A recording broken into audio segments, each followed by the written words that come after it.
Welcome back to the Toy Box Gamer. My name is Ben. Hey, this week we're going to talk about Furbies and the rise and fall of Furbies, how popular they were and everything, and how many people thought they were Chinese spies. But if you could before this video, like and subscribe below, and that way you can be notified for when more episodes drop. But growing up, I remember I had Furbies as a kid. I had a family friend, their daughter gave me about 6 Furbies. They would often wake up in the middle of the night and just go off. And I know a lot of people thought they were Chinese spies or spying on people, but we'll get into that more of the video. But yeah, let's move right into the section where we talk about more the history of Furby. Today we're talking about the history of a toy that sparked joy, fueled paranoia, and maybe, just maybe, learned to judge your questionable life choices. I'm talking about Furby. Now, you might remember these fuzzy, big-eyed critters as the must-have toy of the late 1990s. But trust me, the story behind the Furby is weirder, wilder, and way more technologically impressive. And perhaps unsettling, more than what you can think. So grab your snacks, maybe hide your valuables, just in case, and let's unlock the Furby files. The genesis of the gizmo.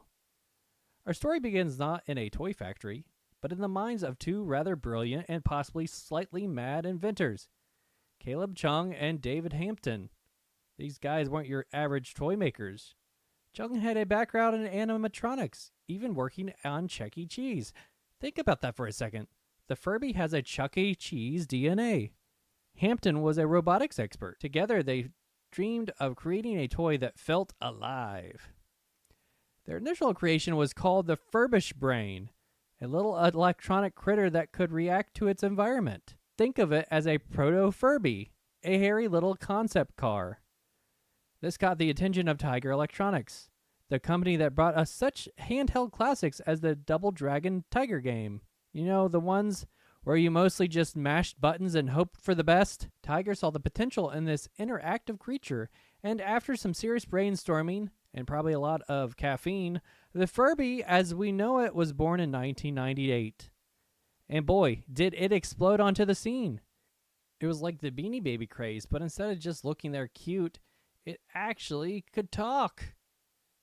Fact alert, did you know the initial suggested retail price of the Furby was around $35? By the peak of the craze, due to the insane demand, Furbies were selling for hundreds of dollars on the secondary market. Furbish, English, and other languages. The initial Furby had these incredibly expressive eyes. Well, for a toy with LCD screens for pupils, it had touch sensors, a microphone, and a little speaker. But the magic? It started speaking its own gibberish language, Furbish. And over time, it would supposedly learn English words and phrases by interacting with you. Here's some more facts. The Furbish language itself consisted of over 400 words and phrases. And the transition to English wasn't entirely random. The Furbies had pre-programmed word associations. The more you spoke English words it recognized, the more it would learn the specific phrases, eventually swapping Furbish for English. It was a clever trick that truly sold the illusion of a developing personality. They could always react to light, being patted, being tickled, being shaken, and even being turned upside down. Try turning your least favorite coworker upside down and see what they say. Probably not as cute as a Furby, am I right? Now let's be real. Was it actually learning English? Well, kind of.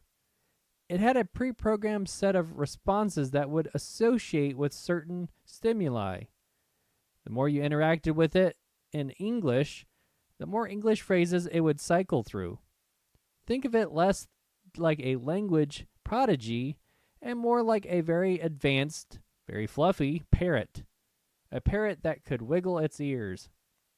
The success of the Furby was astronomical. Millions were sold worldwide. It was the gift to get. Parents were battling each other in the toy store aisles like it was the last Tickle Me Elmo all over again. But this time, the prize had the potential to keep you up all night with its random babbling. In the first year alone, over 1.8 million Furbies were sold, and by the end of 2000, that number had skyrocketed to over 40 million units globally. That's enough Furbies to form a small, very noisy army. The Great Furby Freakout. But the Furby craze wasn't without its quirks. Remember those rumors that Furbies were secretly recording your conversations? Yeah, that happened. Due to its microphone and the ability to simply respond to voices, some people genuinely believe that Furby was a spy in fluffy clothing. This even led to a national security agency, the NSA, for banning them from their offices.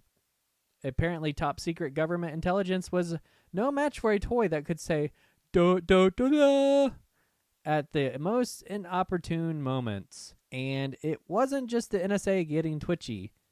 Remember the Cold War? Well, the end of it brought us the Furby. And some people immediately decided it was a new kind of espionage. Furbies were actually Chinese spies programmed to listen in on American households and transmit secrets back to them. Well, presumably a very confused Central Command in Beijing. I can just imagine the reports. Subject has consumed 3 bags of chips and is debating a new haircut. That's riveting stuff for international intelligence. Tiger Electronics denied these claims, stating that Furbies could record audio but not store or transmit it. It was more like a very enthusiastic, slightly hard of hearing listener, but the paranoia lingered. Did your Furby hear you singing off-key in the shower? Maybe. Did it report it to the authorities? Probably not, but the thought was there. Another fascinating and often frustrating aspect of the original Furby was the lack of an off switch. Once those batteries were in, the Furby was on its own schedule. It would chat, sing, and even fall asleep. Well, kind of. Whenever it felt like it. The only way to truly silence it was to either remove the batteries or, well, just say some Furbies may have mysteriously ended up in the toy graveyard. The evolution and return of Furby. As for the new millennium dawned, the initial Furby fever eventually cooled down. But like a phoenix, or perhaps a slightly less noisy owl, the Furby had returned in various iterations over the years. We've seen Furby babies with even higher pitched voices. Yeah, higher. Furbies with more expressive LCD eyes that could convey a wider range of digital emotions, and even Furby Connect that could, who guessed, it connected to an app. This brought us a whole new level of interactivity, including the ability to feed your Furby virtual food. Each new generation of Furby brought more advances, but they all returned to the core, Furbiness. The big eyes, the fluffy body, the unique language that straddles the line between cute and completely nonsensical. They remain a fascinating example of how technology can be integrated into toys to create a sense of connection and even, dare I say, companionship. Even if that companionship occasionally involves being woken up at 4 a.m. by a string of tomatoes. Furby's lasting legacy. So what's the legacy of Furby? It's a testament to the power of creating a toy that feels interactive and almost alive. It teaches us that sometimes the best toy are the ones that blur the lines between technology and imagination. And it also taught us the importance of having an easily accessible off switch. Seriously, inventors, please remember the off switch next time. What were your favorite Furby memories? Did you love them? Were you terrified of them? Would they still continue to work even though the batteries were removed? Comment in our video below. Certainly fun reminiscing about the history of Furby. What other topics do you want me to cover? Comment below. Like I always say, until the next time, stay nostalgic.